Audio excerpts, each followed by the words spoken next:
दालबंदेन से हमारे bureau chief Shabbir Ahmed Mengal की रिपोर्ट के मुताबिक IRC international rescue committee Chagai के ज़ेर एहतमाम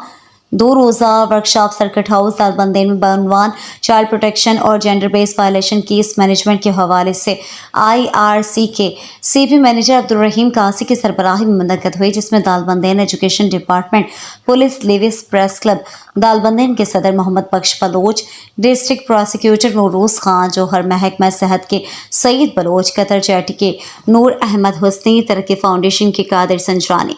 LSO के हाफिज फजल नोतीज़ई, सोशल वेलफेयर के हाजी नूर मोहम्मद नोतीज़ई, मुफ्ती मूसा नोतीज़ई, समीर राज समेत स्कूल टीचर्स, सोशल वर्कर्स और दीगर ने बड़ी तादाद में शिरकत की। इस मौके पर CP मैनेजर अब्दुल रहीम कासी ने खिताब करते हुए कहा कि IRC एक इंटरनेशनल इदारा है जो कि 40 ममालिक में काम कर रही है, खुसूसन जहां इमरजेंसी की सूरत हाल हो वहां के लोगों की मदद के लिए सबसे पहले पहुंच जाती है, जबकि बच्चों के तहफ़्फ़ुज़ के लिए सोशल वेलफेयर डिपार्टमेंट के साथ मिलकर काम कर रही है। इसी हवाले से डिस्ट्रिक्ट चाइल्ड प्रोटेक्शन यूनिट का क़याम भी अमल में लाया गया ताकि बच्चों और बच्चियों को प्रोटेक्शन के हवाले से और एक शेल्टर मुहैया किया जा सके।